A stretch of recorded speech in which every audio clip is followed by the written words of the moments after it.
existence. Existence. May gumagamit pre-existence. Pag sinabing yan ay nag-e-exist na. Pag pre-existence, ibig sabihin nag-e-exist na. Yung bago, yung previous existence. Iba yung pre sa pre. Kasi pag sinabing pre-existence, ang iisip ng iba, nag-e-exist na si Kristo.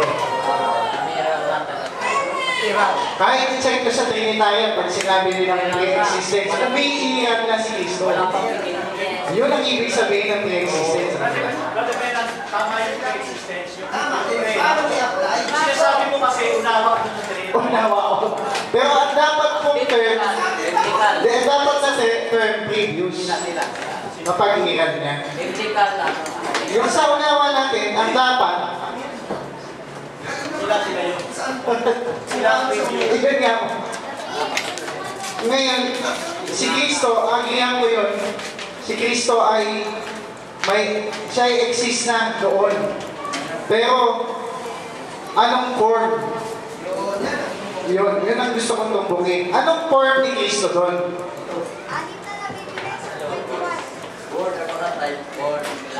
Anong form? Pag sinabi, John 1:1, nakalagay po, no, salita.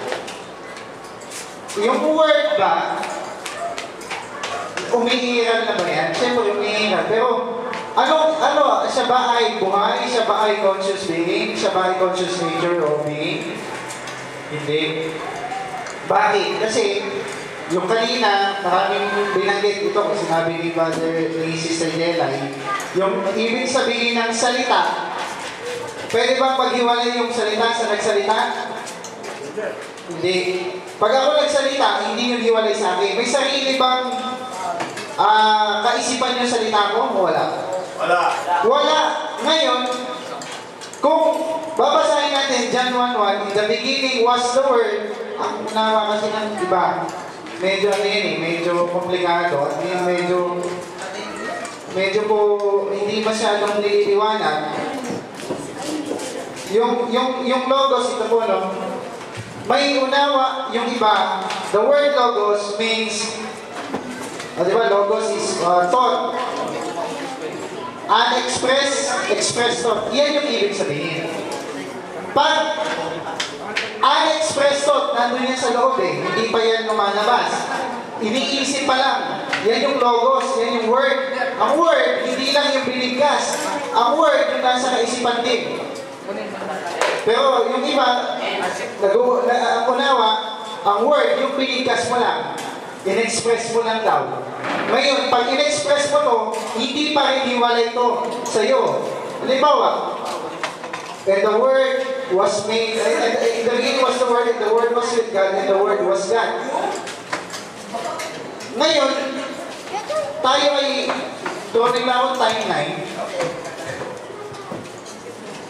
Noong ang Diyos, pumasok sa time, nung siya ay nagbigkas, in the beginning God created the heaven and earth. Yung unang niyang nilikha, He created the light. Ngayon, in-express ng Diyos, nagsalita siya, He speak the word. He created the light. Doon niya unang in-express yung kanyang salita.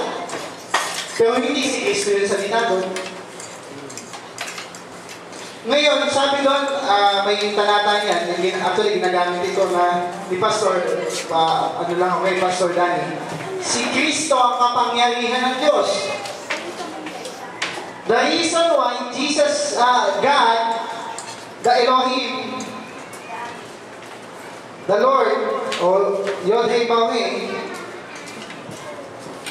the reason siya ay naglikha, because yun na nga, mayroon doon sa word, itong word na to, sa John 1:1, hindi ko lalayo. Yung John 1:1, sa word, ito yung Diyos. Huwag mong paghiwalay yung God and the word. Hindi sila pwedeng maghiwalay. Hindi mo siya, sa John 1:1, ha, mga kapatid. Ngayon, may application in Genesis chapter 1 verse 1, nung ang Diyos ay naglikha, in-express niya yung kanyang salita, the first expression of God. Then, ito na yung timeline. Dumating si Kristo. Na yun yung katuparan ng fulfillment ng Logos. Yung the very image of God. Jesus Christ, Colossians 1:15 is the image of the invisible God. Nung in-express niya, dito na po yan. Sa John 1:14. John 1:14. Sa John 1:14, binanggit doon, the word, ito yung expression ng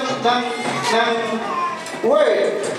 Ngayon, ano connection doon sa existence si Kristo? Hindi si Kristo exist before the beginning or in the beginning, whether it is before or after the beginning, hindi si Kristo exist in the sense na hindi siya conscious being.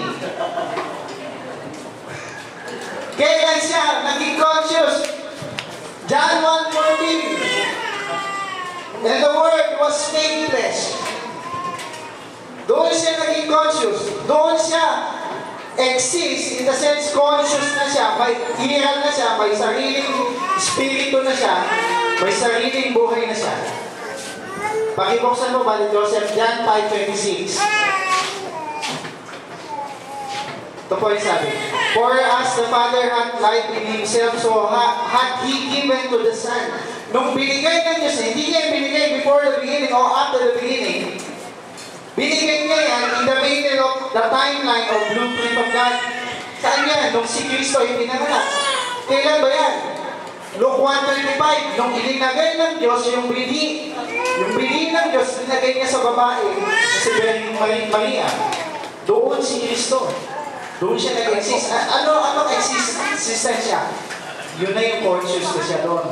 Maraming talata. How about Micah 5:2? Ito yung binanggit ni Pastor kanina. But thou, Bethlehem, Ephratah,